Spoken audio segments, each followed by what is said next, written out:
Natasha, thanks for joining us on VIP TV. We've got to talk about your upcoming mega fight, shall we call it, against WBC and IBO super featherweight champion Terri Harper.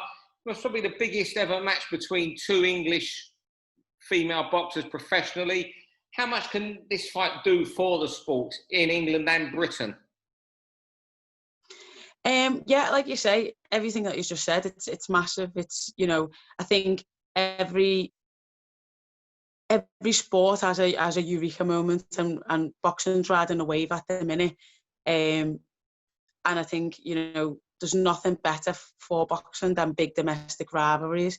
We've had it throughout the years, you know, with, you know, Ben Collins, Eubank, you know, then you had the Gale and Groves, then you know, now you've got, you know,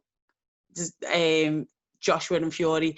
So, you know, we as women need that as well, and I think, you know, it's one that fight fans really get into and get behind. So it's a great time to be involved in women's boxing. Like I said, we're riding a wave at the minute, and you just got to keep the positivity going. I mean, obviously you want to win and get the rivalry out the way, but if you was a fan and not involved in this fight, how much do you think it would do for women's boxing as it evolves in Britain if you had a fantastic war and there were calls for a rematch?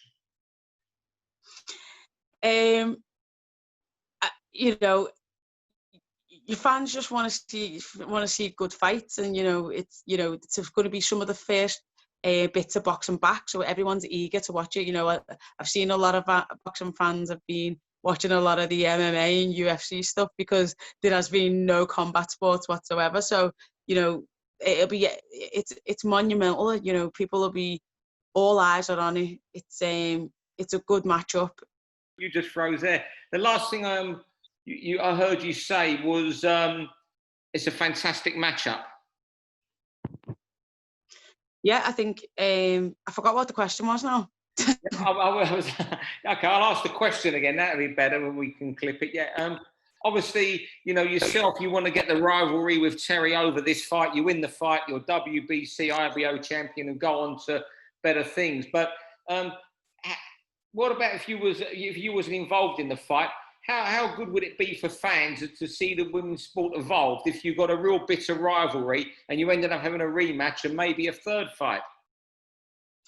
Yeah, no, I think it's a monumental thing to be involved in. I think it's some of the first bits of boxing back, and everyone's just can't wait for boxing to be back. So all eyes will be on it. You know, people have got their opinions of how they think the fight's going to go, and you know, it's not going to be what they expect. I think I'm an underdog massively. And yeah, it suits me down to the ground. I've got no pressure on me, so it's fine. But yeah, I think just you know, from a fan's perspective, it's as I say, the first bit of boxing back, and it's a good domestic rivalry. People have bought into it, and you know, they can't wait for it to happen. What's your opinions on Terri as a fighter? Listen, she's the champion. She's done everything that's asked of her. She hasn't been beaten. She's young, she's hungry, she's fit, you know, and I haven't got anything bad to say about her. I'm not one of them people that, you know, I'm not going to start, you know, talking, you know, the fight talk. That's not me. As you say, women's boxing is a growing sport. It's a positive thing, movement right now at this time.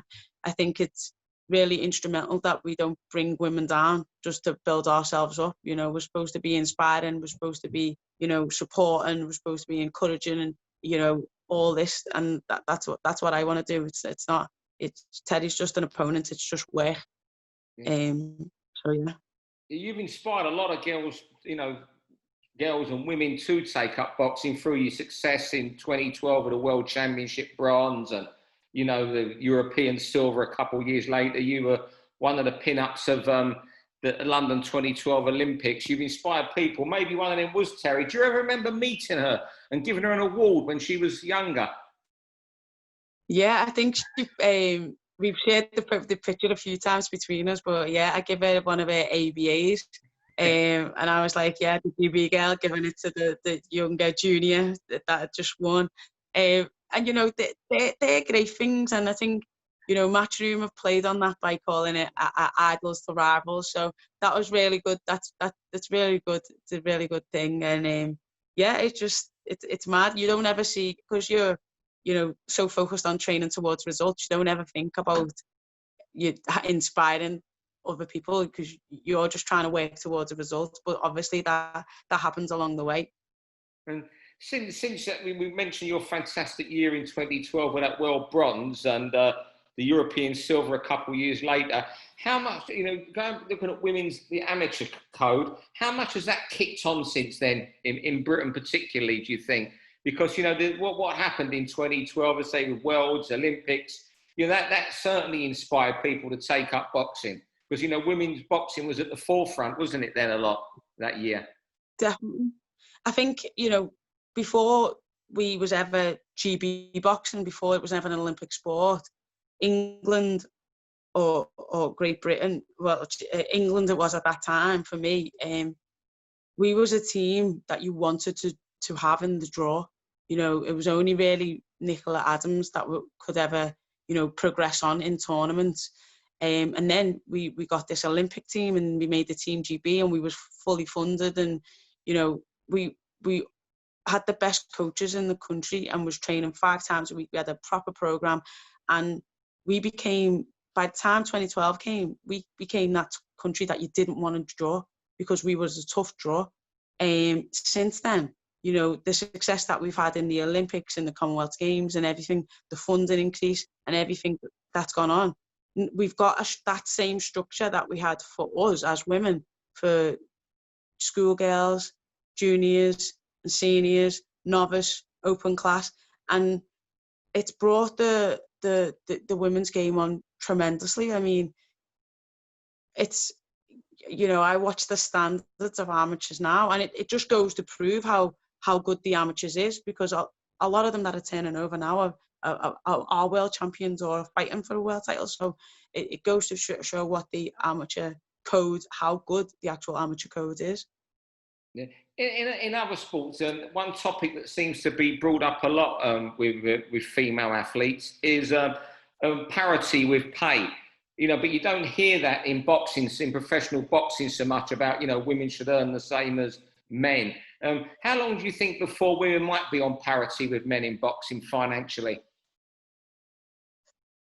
I would love to be optimistic and say within my lifetime, but realistically, I don't think it will be. I think once you know, sponsorships are really important. I think TV and getting yourself out there, the media is really important, and spreading the positivity of women's sport. And I think once that happens, I think there's people like Katie Taylor, like Clarissa Shields, like Ronda Rousey. There's organisations like the UFC that have proved that with the right backing and the right support, it can work. Ronda Rousey, no one questioned when she headlined a bill. Same with Holly Holmes. Same now with Amanda Nunes. No one questions when they're topping bills. So if you have that structure in place, the fans will follow. So I'd love to say it'd be in my lifetime, but I'm not too sure that it will be. But it can work, and other organisations are showing that it can be done. We just need to follow and take a lesson, I suppose, from them. But it must help that we've now got 2 female fighters headlining on Skype. Yeah, and Katie's headlined her own bill before. And now you have 2 English girls here, you know, in a show in Eddie's back garden that a lot of people are talking about. Exactly. So, like I say, we are progressing. We're moving in the right direction. It is positive, but we've still got we've got a long way to go. But we have come along as well. Yeah. Just one final question before we let you go. So I know you've got to get back to your daughter, who's been an angel during this.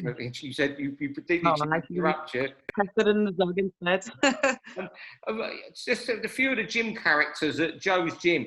Of all the lads there who you train alongside, which one has the biggest influence on you? If you had to pick one. Oh, that's tough. You know what? There's things that you get off every single person individually. You like the banter and stuff from Jose Burton makes the gym atmosphere. It makes it lively. It makes it. Someone commented. They commented about how happy I am when I'm training and when I'm in the gym, and that's because of the personalities in there. I love Crawler, the way he coaches. I love and Stephen Smith, to be fair. I love their I love getting advice from them because they can coach around it. The way they coach it, obviously, as well as Joe, is brilliant. But then to watch, I love to watch Callum because the little micro things that he does makes all his shots. He never misses a pad. He will never miss the circle on a pad. Everything that he does is. But then, if you're speaking about boxing brain, you have to say Liam Smith because he's so clever.